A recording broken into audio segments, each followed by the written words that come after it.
Hello, America, and welcome to another episode of the Ultra MK podcast, where together we are reversing the narrative. And on today's show, I am welcoming back gubernatorial candidate Daniel Mercuri. And I wanted to bring Daniel back because so much has been happening in the jungle primary campaign race here in California.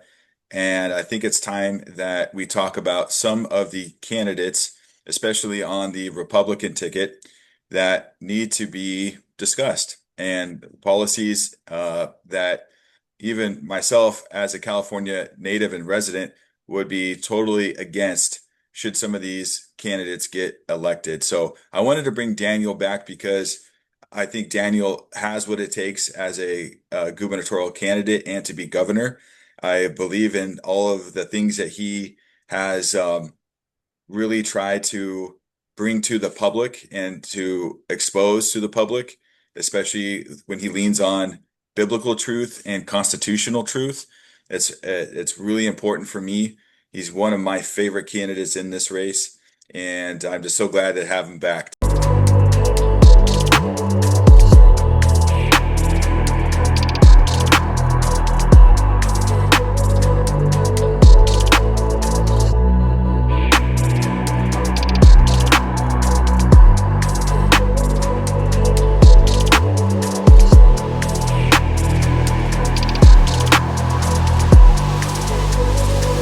That is our obligation, to inform and alert the American people, to make certain that they possess all the facts that they need and understand them as well, the perils, the prospects, the purposes of our program, and the choices that we face.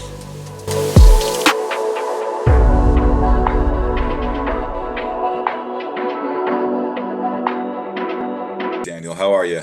I'm doing good. How are you? What's Doing going on? great. Hey, Daniel. Well, dude, listen, I had to pick up the phone, reach out to your team and bring you back on the show because I've been watching some content that you're putting out on social media that pertains to some of the other candidates that I feel needs to be discussed and talked about because it's coming down to the wire out here in California in our jungle primary election system, and we don't have much time left, and some of these things need to be discussed. And so I really commend you for, doing your due diligence and doing the investigations into some of these candidates. And I wanted to specifically talk to you about those things today, if that's all right. No, of course. And I want people to understand too, a lot of people think that I'm mudslinging. And there's going to be a little I'll tell you a little story behind that, why there's a little bit of mudslinging, but it's really not about throwing mud. It's about divulging the truth. And it's not to try to prop me up above other candidates per se, but this is exactly what I do when I vet a candidate that I have to vote for. Everybody forgets that just because I'm a candidate, suddenly I'm no longer a voter. No, I'm still a voter. And I have to go down the line. And these videos that I put out are exactly what I do to look at the inconsistencies of the character of a candidate. They're flip-flopping. I look for any major red flags, and of course, their constitutional prowess, if they have any. I don't care who they are. I don't care how long, if they're an incumbent or they've been in office or they've held a position before. None of that it matters to me. I'm looking to making sure that all things are in agreement. I'm making sure that the things that they say are incongruent with the supremacy clause here in not just the state constitution, but the United States Constitution. And when we look in the inconsistencies of their character, have they lied to us during this time frame? Right? Is there any time that they've made something up? And that's something that we need to talk about. I'm going to dig for that. And if I find anything that's inconsistent into their character, I'm not going to vote for them. I don't care how popular somebody is. I've never voted that way. In fact, I'm weary of who the establishment picks when we look at mainstream media. Who are they propping up and who are they not talking about? And now that I'm on this side of the fence, I absolutely see how they blockade a lot of grassroots candidates, even those of us who can pay for airtime or pay for a debate to be televised. Their boards will not let candidates like ourselves, like myself, to push that envelope because they've already made their agreements. Because, well, the candidates predominantly they're propping up are the candidates that are going to maintain the status quo. So it'll look Hmm. like they're throwing you they're throwing you the people somebody who they want you to believe is completely different, but really they're part of the same old regime. They're just wrapped up in a new package. So it's a false sense of choice that people have the illusion of choice, but the reality is the mainstream establishment is already whittling down who they feel should be the options and disregarding any other grassroots people. Is that what I'm hearing you say? Yeah, that's exactly what's going on. And it's Hmm. unfortunate because I will ask people, "Do you trust the mainstream media?" And I get just a bullhorn of a no, I don't trust the mainstream media. But then I ask them, I say, "So how do you find out about who's running for office?" And they say, "Oh, well, the mainstream media." So the body of media, right? The outlet that you say you don't trust is the same outlet that you're waiting to tell you who's running. Again, this is one of those things where make that make sense. And a lot of people do struggle. Some people laugh about that. They're like, "No, you're right. Why do I listen?" And when I ask people, "Where can you go to discover who's running in the next election cycle?" Nobody knows. Very few people here in the state of California can actually point out, or they'll say, "Oh, the Secretary of State website. Great. Have you actually gone on there?" And they say, "No." So you know where to look, but you tell me that there's only 16 candidates altogether running, when really there was 107 at the last time I looked of declared candidates just for the seat of governor. Now, Wow. on that list, there was 35 Democrats, 35 Republicans, 32 NPPs, which is independent. No party Hmm. preference is independent. Then there was one American Independent Party candidate who dropped out. There were two Green Parties candidates, and I think one dropped out. There was one Peace and Freedom, and he's still on there. And there were three Libertarians, but one of them, two of them dropped out, and one I think is still potentially maybe have just filed the last minute. Right? Those are all the other parties that are recognized by the SOS by California. Right? So a lot of people didn't know that. And a lot of people are like, well, how come we're only hearing about 16? Did they not have the money? See, this is the ignorance that plays in on people who adhere to that old playbook, the old rhetoric, that you have to have all this money, not realizing that the other candidates are actually fighting an uphill battle, even if they have money. If they're not sort of, crowned by the establishment, then they get blockade a lot, and it's difficult to get past that. It has nothing to do with popularity. I'm a thorn in everyone's eye because I've traveled all over the state of California in the off season, which is why I have an organic following of grassroots supporters. Even though I'm not all over the mainstream media, I've had over 80 interviews. Several I've been on, invited back onto shows.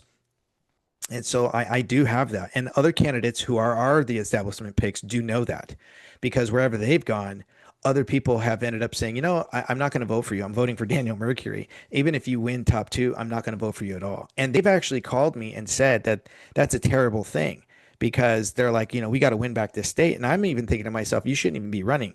You have too many red flags. You have too much baggage. Get out of the race. Our state doesn't need that. You have too many things that the establishment and unions can hold over your head to force you into their compliancy to do whatever it is that they want to do that is not to the benefit of the people. And Yeah. they hate it when I say that, but it's the truth. It's the truth. Well, let's talk about two of the front runners in the California gubernatorial race. We have Ch Sheriff Chad Bianco and Steve Hilton of Fox News, that people know him from Fox News.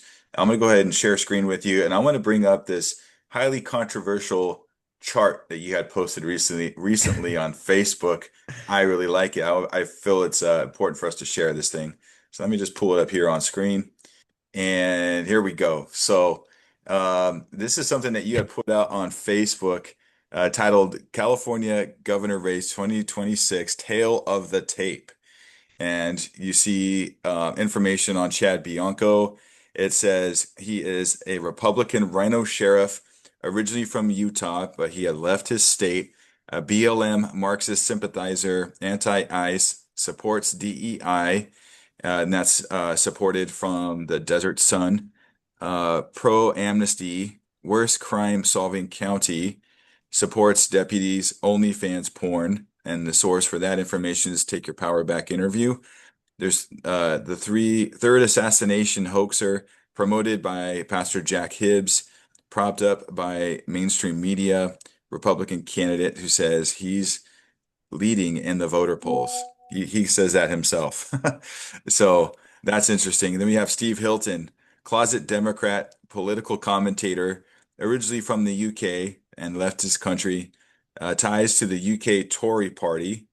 He's a pro-choice advocate, supports DEI, and you source that from Fox News. Pro Big Pharma, supports gay marriage, supports reparations, source from Fox News. In the Epstein files, wow, I didn't hear that part yet. That's interesting. I'm going to ask you about that. Also supported, promoted by Pastor Jack Hibbs, propped up by mainstream media, and a Republican candidate who says he's leading in voter polls. And then we have yourself. We have Daniel Mercury, no party preference, U.S. Navy veteran, California native. Oh, you've been here the whole time. Constitutionalist, pro-ICE, pro-life, anti-DEI, anti-vax, and anti-amnesty. He stands on stands on biblical principles and expose government corruption, anti-porn, anti-reparations, not on the Epstein list, and never committed a hoax, never sought the approval of an apostate, blocked by mainstream media, underdog candidate who exposed the lies behind voter polls. So, I mean, talk about calling it as you see it, man. Like these are cliff notes for all the things that people have not known about or they haven't looked into, right? No, and it's crazy is that I mean I provide a little bit of a source there for people to look at, and people will send me messages saying it's peddling lies. And some people said, I've looked on Google. And I have said, you haven't looked enough. And then when somebody's providing you actual evidence and where to look and where to find it, they don't know where to find it. They don't know where to look. They're waiting for someone to tell them, who's who and who they should vote for. So they're complete automatons. And so this is why I've actually had conversations with people who have messaged me and they're saying like, how could you lie about all this stuff? I thought you were a God-fearing man. And I said, I'm simply telling you the truth. Would you like to put your evidence up against mine? Let's go on a live. Let's do a Zoom. I'll record it. I'll invite you. We're going to sit down. We'll put your evidence up against mine and let's see who's standing, right? Let's see who actually has the receipts to verify this. And then we'll see each other's reactions. I'm willing to put, my money where my mouth is. Are you? And then everybody says no. They don't want to engage in a smear campaign. I'm like, this is not smearing. This is showing you the evidence. And this is why I Yeah, tell people, even if I wasn't running for office, I would never vote for these two, not even close. I vote my conscience, but my conscience is based off first, foremost, I rely on the Holy Spirit and I seek to understand, this is another reason why I study so hard is to show myself approved, right? The Bible says study and show yourself approved. And I make sure that I look for any major red flags, right? Inconsistencies, as we just talked about. And when I see this in their characters, I'm sorry, I'm not going to vote for you. So even people say, well, what if you weren't running? Who would you vote for? I would not vote for those two. right, I don't tell right. people who to vote for, but that's who I wouldn't vote for. So I Mhm. simply listen, freedom involves the hard truths. And it's difficult, right? What's the old saying? It's easier to fool people than it is to convince people that they've been fooled. And Correct. and this is exactly what people are experiencing is cognitive dissonance. They cannot wrap their head around that the person that they truly believe or even have met feel like, oh, such a good person. Listen, I've sat down with Chad for a few hours in a gun range that David Serpa and I had set up. And I was in there with Steve Hilton. And afterwards, we hung out for another 2 more hours, so about 5 hours total with these gentlemen and a couple of other candidates at the gun range. Why gun range? One, it's a safety. It was a safety thing because it was right after Charlie Kirk got assassinated, and we're all kind of coming together collectively outside of the Republican Party, and we were going to try to see if we could sort of unify our messages, right? A lot of people thought it was a meeting of concession, like we were all going to get behind somebody. And that really wasn't the topic. That really wasn't the case either. We were just trying to see if we could do something different that the Republican Party has failed to do because, well, just before then was the Anaheim Republican Convention, which was the lowest attending convention last year, to the point where they were trying to give tickets away because they didn't have enough people to fill the gala. They lost money. They're literally broke and all candidates got attacked, and not just me, but even Chad got attacked, Steve got attacked. In other words, there was a lot of interviewers there that were on the attack with these candidates. So we felt like maybe there was something that we could do that was maybe it was a messaging. Maybe we could try to invigorate, the other voters, the disenfranchised, voters who have just said they've had enough. We all knew that we were appealing to a different sector of people in the state, right? Different bodies, and at that time, one of the agreements was we weren't going to mudsling. That was actually one of the agreements. You know who threw that out the door? The first one to throw it out the door was Steve Hilton. Steve threw that out the door first. And it Mm, was kind of an unwritten rule. We weren't going to do that. And then later on, David Serpa did it. He tried to do it to me on stage and stuff like that. Other candidates in the chat's doing it too. And so I said, okay, enough. You guys all wanted to, you didn't want to, we all kind of said we were going to try to fight for our state. And though I disagreed with both of them wholeheartedly in that meeting, I mean, it was a frank conversation. And the reason why it was so frank was it was, again, we were at a gun range where, the walls were in the glass were like, doubled, double, whatever, what do you call it? bulletproof. Silencing. Yeah. So that Mhm. you couldn't hear sound coming through and, uh, and it wasn't going to be recorded. So there's photos of our campaign managers and teams on the outside, but they didn't know what was being said. And that was for that very reason. So everybody could be as honest as they wanted to and it was it was a lot of honesty going around that room. So you can only take my word for what it is, but just so that that was one of the things that even I was the first one to say, okay, then maybe we don't throw mud, maybe we don't attack each other, maybe we kind of unify our message, because for me, I believe, listen, this is a beautiful state, we got to fight for it, and Mhm. we need to kind of at least maybe unify and at least in that capacity. And there was like shaking of the heads and some agreements and some nods, and some of the other candidates kind of furthered the conversation in that direction. So that was that I felt like at least we kind of walked out of there that wouldn't happen, and then that all went out the door. So Yeah. so I Well, divulged all this.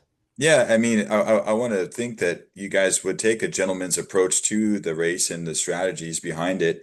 But at some point, the stakes are so high, Daniel, where we have to try to find out as much as we can about every candidate for those who are paying attention, who are trying to do their research, who care about trying to bring California back to life and to revitalize it and to drain our swamp that's here. Yeah, And I it's going mean, to take a lot of work. yeah, I mean, let's just look at one of those notes on there where it says that Chad Bianco supports DEI. Well, I verified it in one of the Suns where he was quoted from the Desert Sun that when he was running for his seat for sheriff, Mhm. he was approached by LGBTQ plus community where they said there wasn't enough gay people within his ranks. And his opponent was arguing that fact that he was not in support of that, and he had made some derogatory statements towards that community. So in a counter interview, he had said that he was specifically going to be polling to prove that that was wrong, but he was going to specifically be polling from the LGBTQ plus community to get those people in his ranks to prove that that he is very much about diversity. Well, that's DEI. Like, how much more DEI can you be? Right. So Yeah, it's not based on merit. It's you're going to focus directly in one particular area community, and you're going to choose, whoever you think is the best of that community. The problem is the best of that community may not be the best of the best to that you would want to hire. That's based on a merit based system. Right. Well, that's DEI. And look where that got us with look at all the fire departments and some of these other, local PDs and so on, is right. DEI has shown that it does not work. We get a lot of weak individuals that are in there. We don't raise the bar, we're lowering the bar. So when people are like, oh, well, he's not a DEI supporter, yes, he is. It's in his own words in that Desert Sun article. It's right there. He's quoted. Like people don't do their research, And then if we go over to reparations, people say, oh no, Steve is not about reparations. He's about asset reparations. That's socialism. Asset Hmm. reparations, when you're trying to convince banks to give low income communities, people who are living in an unfortunate life, sadly, that's not government's job. Government's job is not to provide equity. Government's job is not to provide equality. It's provide equal opportunity. What you do with that opportunity is entirely up to you. It's not for government. So when you have banks do that, banks still, of course, have to have an interaction with the public. But when loans go out, right? Again, now this is socialism. where you're providing and taking from one group to give to another who don't have the ability to actually make payments or to pay off a house or to even put down a deposit. So again, reparations or asset reparations is still reparations. There's no way to cut that up. It's socialism. So I don't care if you give it a different definition or you give it another shiny new word. It's the same meaning. So a lot of people are like, well, I don't understand that. I read his book. Yes, and his book is all about socialism because he came from the UK. He's trying to intermix, Parliament with, the supremacy clause. It doesn't work. So Right. again, this is where ignorance comes in. Yeah, he was affiliated to the Tory party, which is a really old political party from the UK dating back to the 1700s. And I Yes. was reading up on that. I have a video. Let's go back to your. I just love it. I'm going to share this Facebook reel that you had put together that kind of spells it out a little bit, just to kind of explain to the audience here what you found on Steve Hilton. Let me go ahead and share this one. Steve Hilton, in my research into his inconsistencies and major red flags, is doing nothing but sabotaging this 2026 California governor's race. Steve is not a real American and clearly has ulterior motives. He gained his American citizenry in May 2021. It wasn't until November of 2025, nearly 4.5 years before he renounced his citizenry to the UK. Why the delay? In an interview with Kim Yater, host of Take Your Power Back show, back in May 8th, 2025, said he had already done that. I feel connected to California, to America, and that's why we made the decision to stay and become Americans. The point about dual citizenship, when you become a citizen, to renounce allegiance. But didn't. He lied. If Steve is such an American, why not his wife, Rachel Whetstone, who is still a British citizen, who they are both frequently referred to as a Tory power couple. The Tory party is the oldest British political party that dates back to the 17th century. This is more than just a conflict of interest. Britain allows for its citizens to relinquish their citizenry if it means to obtain citizenry in another country and can always reapply at a later time, which makes sense why his wife still holds her British citizenry. In another lie, Steve was being promoted by Pastor Jack Hibbs, where they were briefly interrupted on Steve's stance on abortion. Can you endorse somebody who supports abortion? Who supports that? That's not true. No, I don't support it. Listen, if you're going to interrupt, you need to know what you're talking about. Not so fast, Steve. On X, June 30th, 2022, you said only 33% of Americans want abortions with no restrictions at all, and only 8% want it completely banned. The rest of us, 57%, want legal abortions with some restrictions. Some restrictions? So Steve is pro-abortion. Steve, you just lied again to everyone in Jack Sipp's church. Steve also claims to be a conservative and a Christ believer, except when it comes to the LGBTQ plus community. November 17, 2022, on X. If you care about marriage as a vital institution, and we both do, then we should celebrate the fact that gay people want to get married. The problem is not that gay people are getting married, it's that straight people are not. What? He also continued to say in the same day, it is surely cruel and inhuman to tell two people who love each other and want to make a public commitment to each other that they can't because they don't have the right sexuality. Now you might think that that was in the past, but here's a more recent statement in April 15, 2024. It's amazing to see those who scream the loudest about democracy, gender equality, and LGBTQ rights now act as propagandists for a brutal authoritarian regime that persecutes women and gay people. Once again, Steve lies about his conservative beliefs, none of which are based in biblical principles. But let's look at who Steve picked when it comes to his lieutenant governor of choice, Gloria Romero. This is a former Democrat, suddenly now a Republican, who is still a pro-choice Catholic, pro-illegal immigration, pro-LGBTQ+, who fights against misclassifications of gays in prison, and the list goes on. Gloria sounds more like an opportunist that simply changed jerseys. Hell no would I ever vote for Gloria. And I know you're listening, Gloria. Steve Hilton is showing his true colors as a closet Democrat. But let's keep going. Now, what about being mentioned in the Epstein files that so many other people are talking about? Let's break it down. This message is from Ian Osborne, an intermediary and known fixer with Jeffrey Epstein, who is a go-between in this message with the former UK Prime Minister David Cameron's high-level ranking staff members, Rohan Silva, head of the Prime Minister's policy unit, and Steve Hilton, director of strategy. It starts off with Rohan Silva messaging to Ian Osborne saying, a funny one this, but Steve, referring to Hilton, and I are really keen to meet up with Woody Allen. Woody Allen, the Hollywood producer known for marrying his longtime partner's adopted daughter, Soon-Yi Previn, who Allen met for the first time around when she was 9 or 10, and ended up in an affair that allegedly began when she was around the 11th grade. Ian Osborne then messages Epstein. Dear Jeffrey, referring to Epstein, Just in case your friend Willie Allen is interested, this is from David Cameron's office, Silva and Hilton. If he, Allen, is in London anytime soon, they would love to welcome him to number 10. Number 10 is public code for the Prime Minister at his home. Jeffrey Epstein replies, would Cameron be there? Ian Osborne replies, yes, we would arrange it so that Cameron would be there for at least part of his time at number 10. For Silva to speak on behalf of Steve Hilton, who they both knowingly are aware of Ian Osborne's connection to Jeffrey Epstein, is another blatant lie. Clearly, Steve was fully aware of the parties involved. Steve Hilton has all of his supporters fooled. I'm not done fighting. Wow. Daniel, wow, I didn't even see the Epstein connections there with Steve Hilton. That is pretty insane.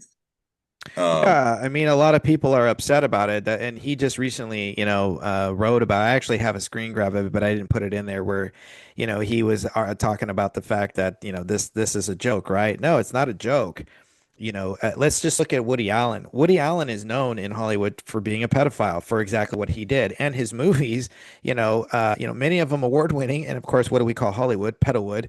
Where there's always these pedophilia tendencies of an older man and a much younger person and stuff, and there's this, whatever, obscure relationship of love that comes about. He's literally writing about his life, and when Rohan Silva says Steve and I talking to Osborne. Osborne, as I said, is a fixer, but what kind of fixer? He's the kind of fixer that is the go-between, so that he can be utilized as a third party, plausible deniability connector, right? So in other words, they're looking to him to make the connections with Jeffrey Epstein that Rohan Silva is talking to Osborne.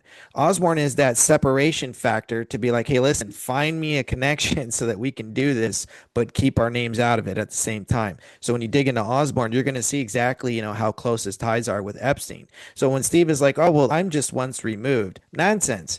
You and Silva were talking about, one, you want to meet a pedophile.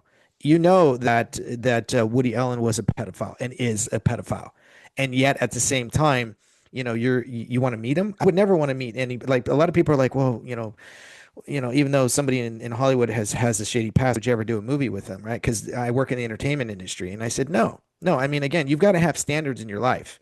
So, we can go back and forth and say, well, that's kind of a loose connection. Let's just go to the first part. Remember, consistencies in a character. When you look at Steve Hilton, and he told Kim Yater in her interview that I was in that one. So he went first for an hour on her live in the what she called a debate, but it was like one interview after another, right? So each candidate got about an hour. He went first. When he went, he told her in there, and that's why I highlighted it in the text, when he said we became Americans, plural. Okay, we meaning he's indicating himself and his wife. Or his children, his family. Okay, but let's just focus on he and his wife. We is plural. Americans is plural. That was in May, but he didn't actually do his renouncement until November of last year. Why? Because he was getting slammed with people saying, wait a second, I don't see any RN forms, meaning his renouncement forms. Where are they?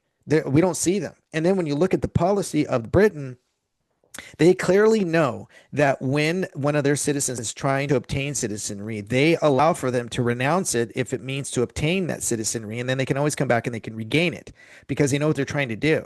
So for him, why did he wait so many years? That's question. That is huge. Like, let's just remove the Epstein files. You waited 4.5 years, and he told Kim, oh, well, it was like when I came home, I was saying home, California. California's my home.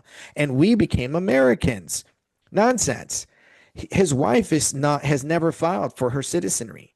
So he only did it because he's running for office, but he began that during the recall. So he has been planning to do this because he had said he's been working on this for like 3.5 years. So go back 3.5 years, which was in 2021. Right. So in 2021, 22, 23, 24 and a half. Now we get to 25. And now at the end of 25, he now has to do what? He has to remove that announcement because it's in question now. Does he have dual citizenry? So he's got to go renounce it, but he can always regain it back because that's what Britain allows. And he's a Tory power couple. He's a Tory party member. He's still part of parliament over there. Why would anybody leave their country with the amount of work he did with David Cameron to come here now? unless he's a plant or unless there's something going on here that, again, he sounds, his accent is great. He's an easygoing guy, I've had a beer with him. He's a nice guy. But what was interesting is when I was meeting with him at the gun club, with David Serpa and Ryan Tillman and so on, when we all had a beer afterwards, we went into another room that was a little more comfortable to sit in. And David apologized to him for calling him a bald British man, and he kind of laughed and he said, and he admitted that hey, it's politics. Sometimes mud gets thrown around. He didn't take offense to it, and then he said, "But I'm going to be honest with you, Steve. I think that you are a British elitist plant here in California." And What's Steve, his reaction? so Steve just looks over to him and smiles and goes, and that was it. and No way. and Ryan Tillman is standing behind him, and Ryan Tillman's jaw kind of drops, like, is He he going to didn't answer even that? he didn't even He repeat didn't that. even deny it. He just Yeah. he just chuckled and smiled and kind of shrugged and took a swig of his beer. Well, it all has the same kind of carpetbagger strategy that even Adam Schiff had used when he ran for the U.S. Senate campaign in California by saying he lived here. He didn't live here. He's from Delaware, Yep, and he just has a flat in Berkeley or that's it. something, Yeah. And so it's like they want to send these people here to position themselves and plant themselves into power, Yep. and probably because they have some kind of control over them. But, you know, So a lot of people, again, don't vet this information, or they watch a portion of it, and they don't watch the rest. So on Instagram, I made sure I annotated a note to watch the full video of this. Go to here. mhm, Some people just look at the thumbnail and they're like, oh, you're just smearing him. I don't even want to watch it. And, well, then you're not interested in the truth because everybody's put their eggs in one basket. So all I right. did was reveal inconsistencies into the nature of the character. But here's my biggest pet peeve. It's not even the Epstein files, because again, you know, for me, that just speaks volumes. But let's look at who he chose for his lieutenant governor. He flat out chose Gloria Ramiro. That some people are like, well, that's strategically smart because she used to work with the Democrats, and well, there's a super majority. You're going to need that. No, so you're not looking to hold these people accountable. You're not looking to put these people in prison. You're not looking to ensure that they're going to recant on egregious legislation because it can be done by the governor. He clearly doesn't know how to do that, and he doesn't Mhm. understand what that means. And neither does, again, an attorney general is not going to figure it out for him because the governor has to understand this.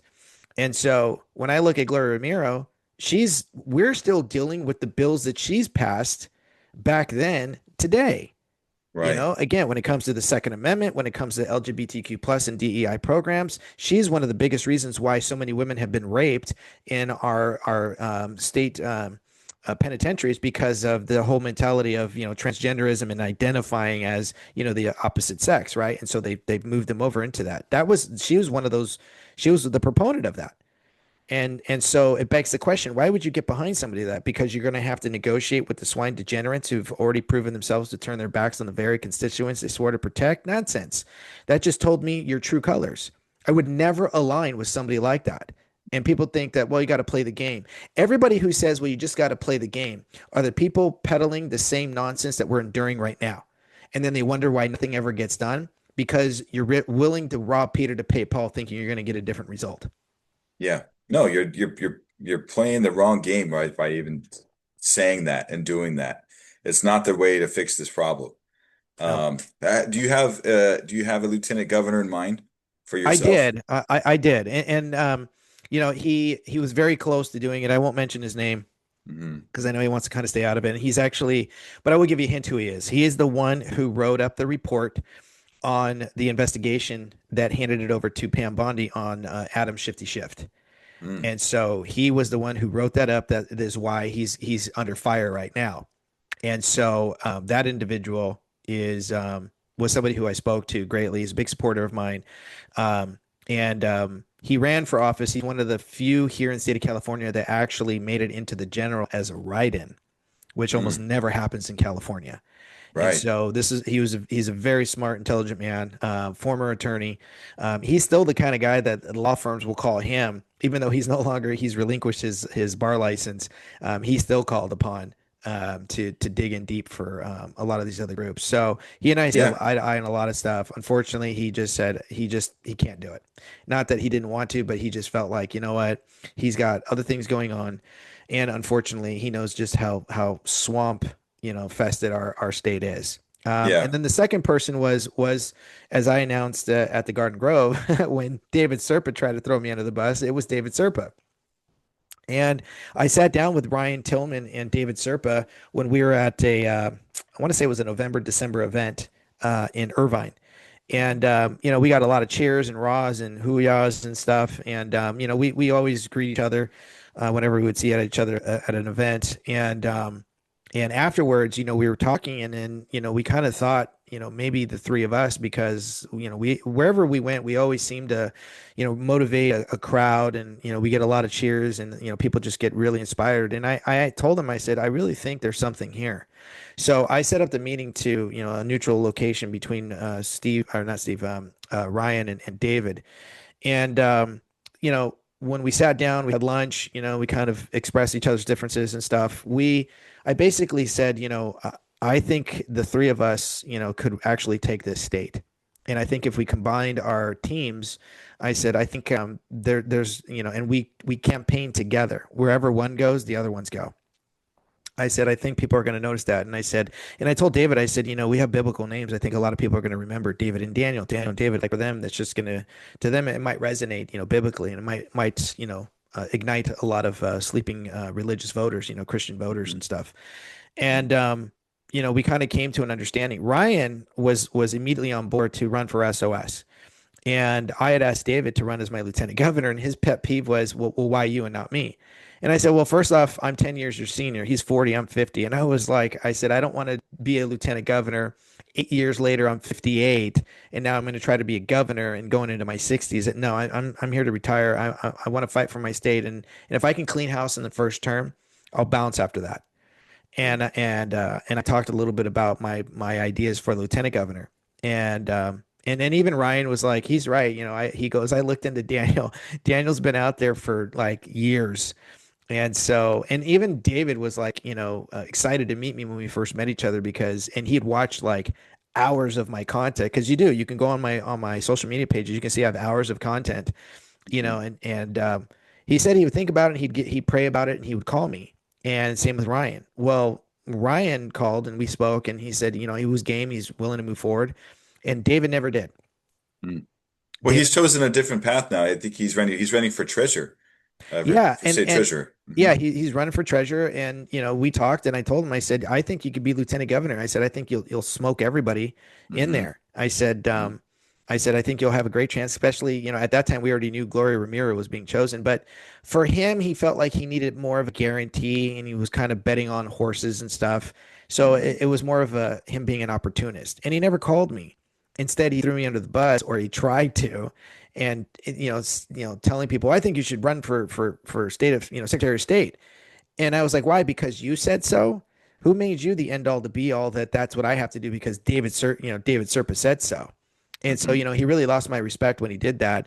And, it was almost like we were in a trial. You can play back the video and he goes, and the third person I talked to was none other than, he points back at me, Daniel Mercury. And I just sat there stoic looking at him. And I was like, okay, two can play this game.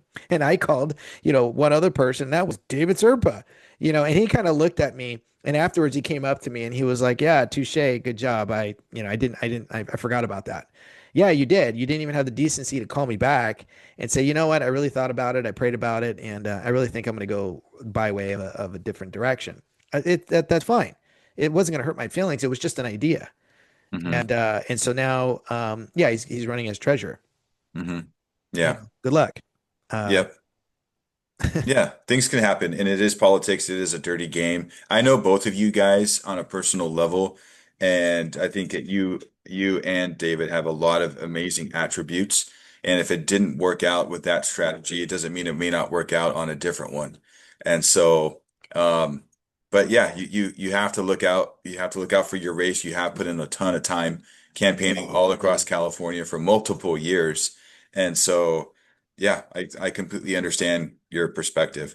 Let's shift gears over to Chad Bianco because we can't not show the Chad Bianco video that you created on Facebook. I really wanted to. yeah, let's do it. Go for it.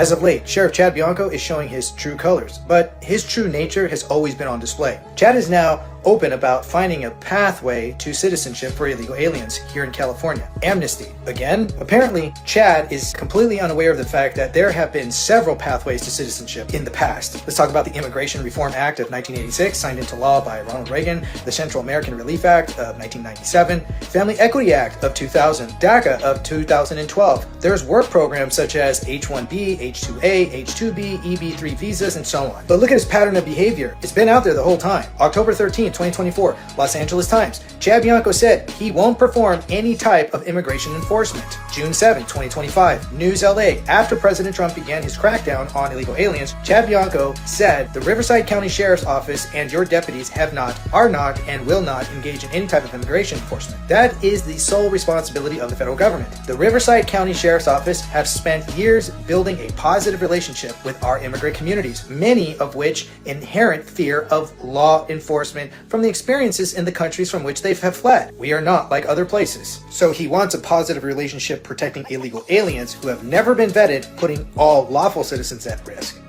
Another main reason he will not comply, in an interview with Kim Yater earlier in 2025 and a side-by-side comparison debate between Bianco and myself on illegal aliens, here's what he said. Here's the problem with that. We cannot have a section of our society that is being victimized or brutalized by criminals and they won't report it because they're afraid of being reported. I cannot have a woman afraid to call 911 that she was raped because she's afraid she's going to be deported instead of us helping her or find the person that raped her. This is nothing more than an appeal to pity, but I digress. He said this again January Garden Grove forum where he and I in Hilton were on the same stage, and he said, I cannot, as a law enforcement officer, have people that are here illegally, a 16-year-old girl, afraid to report to local law enforcement that she was raped because she's afraid of being deported. Well, let me first correct something. Illegal immigrant, that's an oxymoron. Immigrant means that you actually came here correctly, you went through naturalization, you did it the right way. No, you're an illegal alien who's nothing more than an invader. Let's get that right. And now on Breitbart, February 19, 2026, and he said, whether they came across illegally into the country legally or not is irrelevant because we allowed it to happen. So the blame is on the American people. Gotcha. He goes on, we have to give a path to citizenship to the ones that are here. We have to create a way for them to become U.S. citizens and productive, make their families great, if they truly did come here to make their lives and their families' lives better. So here's the problem with his stupidity. There is no way to properly vet illegal aliens, irrelevant of how or why they came, is mute to the fact that our communities of lawful citizens have no idea if those aliens he wants to provide amnesty to engage in some sort of criminal heinous act of depravity that is forcing them to run from their country place of origin's law enforcement, or if they're associated to the cartels, or if they are the lawful parents to the children they bring across the borders. It is not the American people's responsibility to reward citizenry when these people knowingly, criminally bypassed our designated points of entry. And now he wants you to excuse the actions of the Biden administration when they allowed for the invasion of millions of aliens into our nation. Chad Bianco has shown his habit of engaging in selective law enforcement this entire time. This is exactly what he'll do as governor if you vote him in. Under my administration, you will never get that with me. If you are an illegal alien, you will be detained and you will be repatriated. Count on it. I'm not done fighting. Yeah, I didn't know that he had even said all those things throughout his campaign and in the past about, trying to make excuses for people being here illegal and using those one-off scenarios of reasons why people don't call law enforcement when they're in trouble. I think that's such a cop-out of the bigger problem that we have and that we face as a state and as a country. That is totally eye-opening. I mean, again, it's an appeal to pity.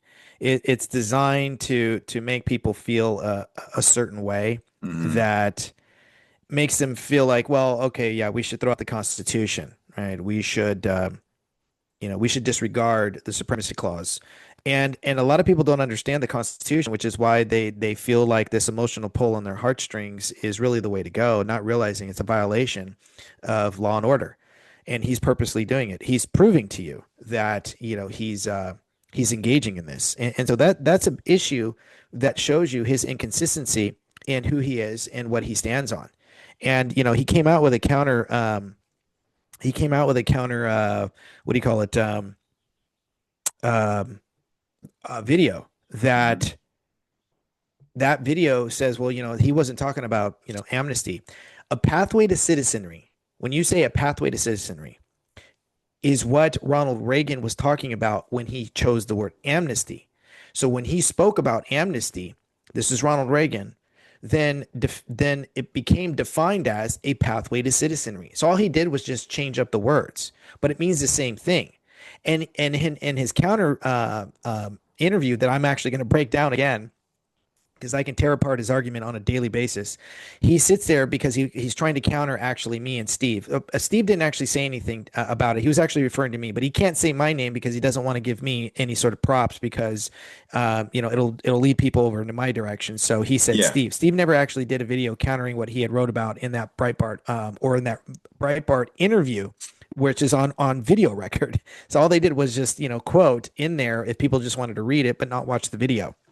And he said that to no avail, that we really need to expedite these individuals who have been here for so long. There's nothing in the Constitution that says that we must, as Americans, have an expeditious process for anybody who wants to come here, especially if they've already bypassed their designated points of entry and are here illegally. Irrelevant if they've been here for 10, 15, 20, or 30 years is a mute argument to the fact they shouldn't be here in the first place. And now he wants us to have an expeditious process. No, it should take you a long time.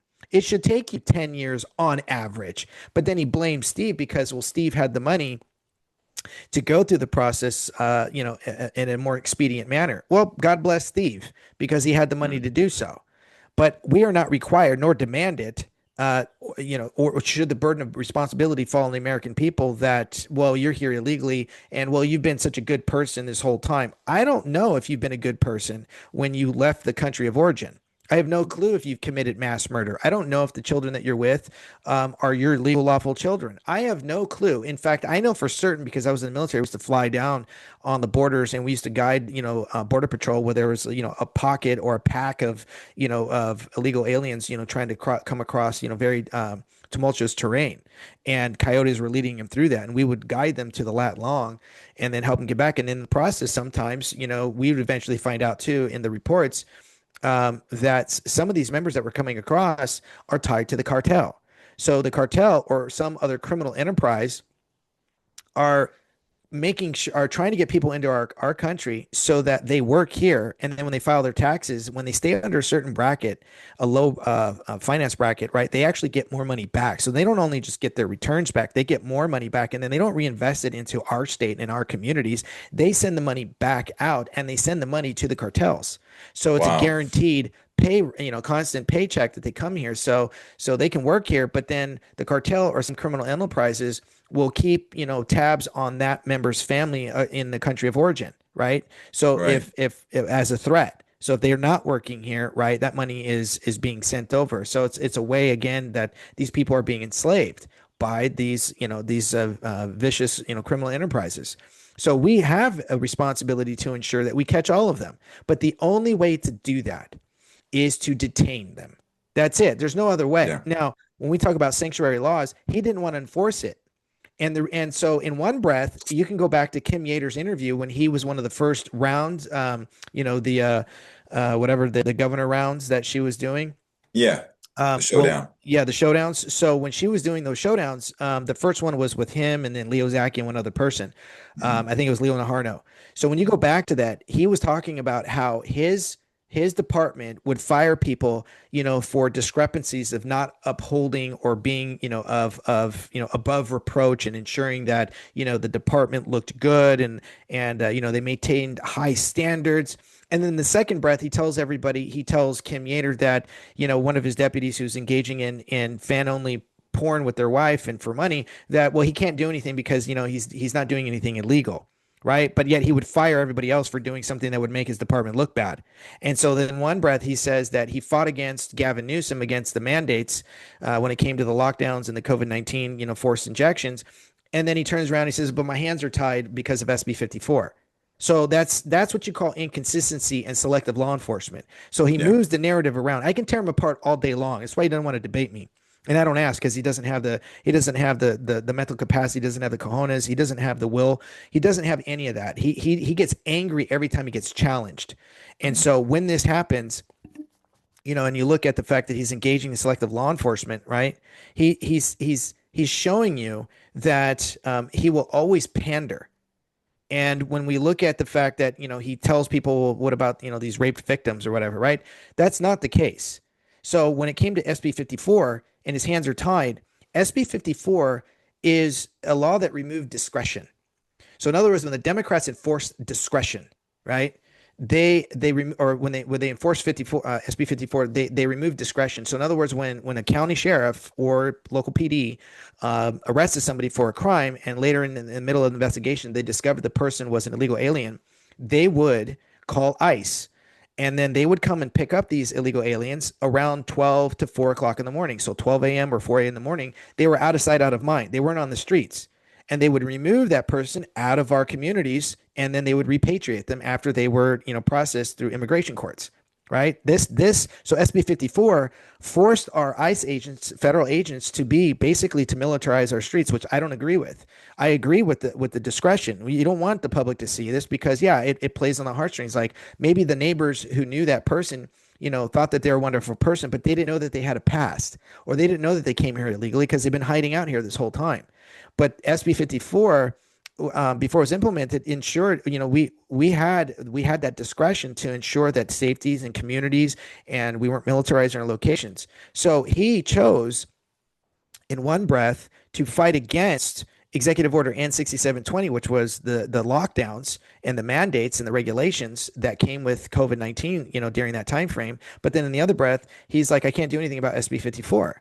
So again, this is inconsistency in character, and this is inconsistency in select. And when he's telling you it's selective law enforcement, he's trying to pull on appeal to pity. Like I can go on all day about this sheriff, and I've told it to his face, and I'll do it again. And this is why I tell people, listen, you have to make up your own mind. And I said it at the Garden Grove. You have to decide whether or not he took a knee or not with what the available evidence is out there. But I tell people when everybody says, hey, he fought, to save our town. No, he didn't save your town. He waved the white flag.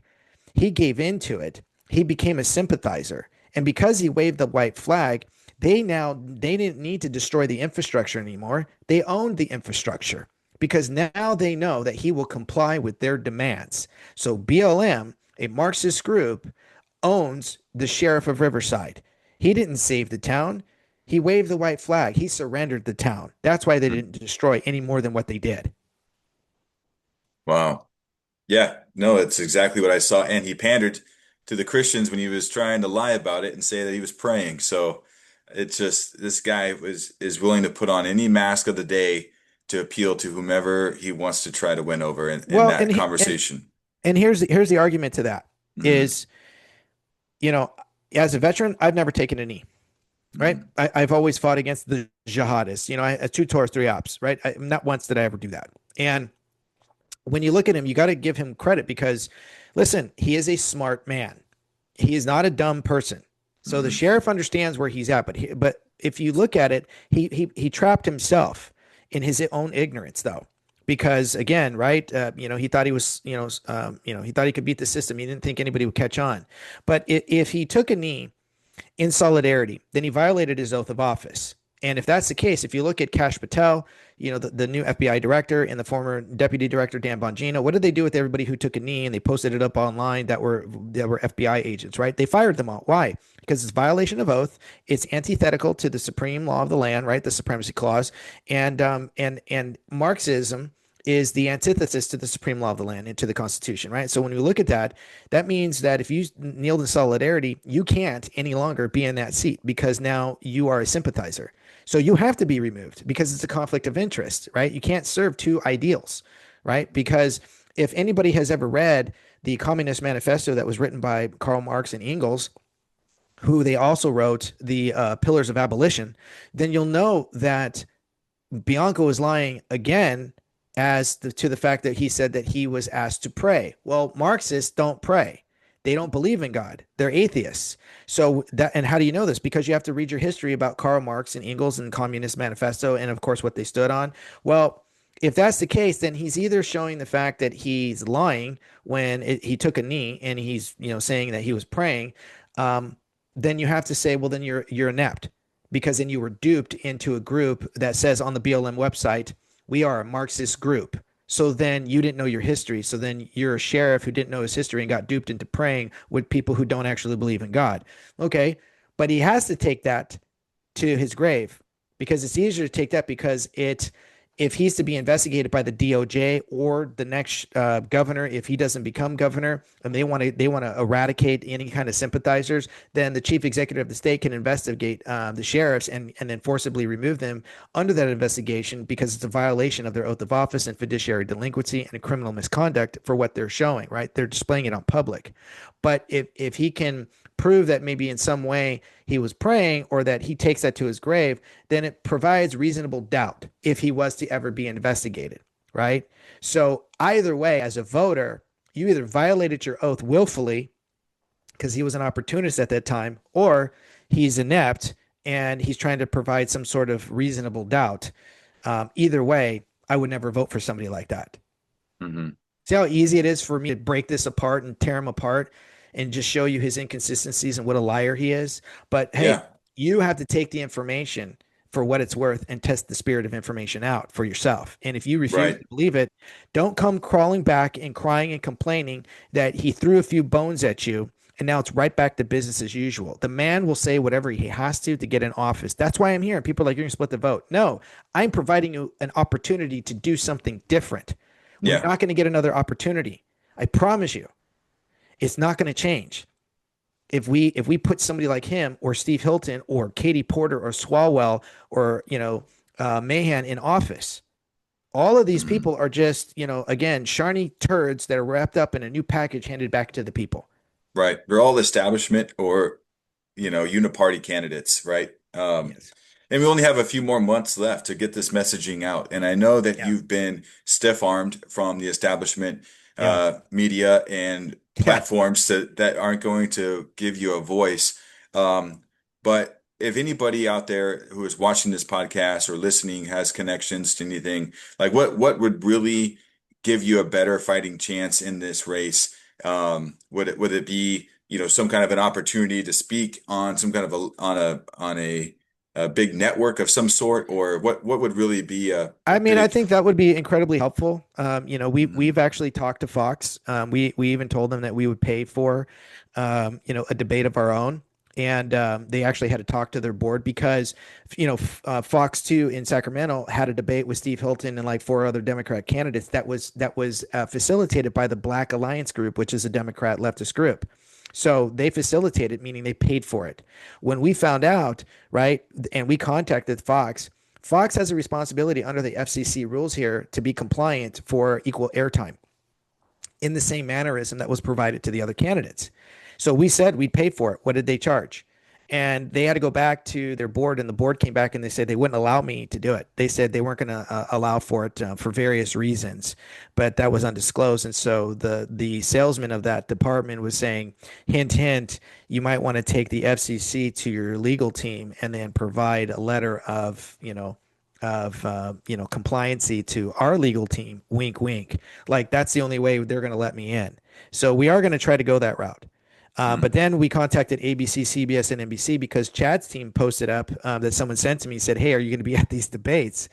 And I was like, what debates? And so they screen grabbed it for us. And then we found it on there. We screen grabbed it to ourselves. And then we got in touch with the general manager. I think it was at ABC.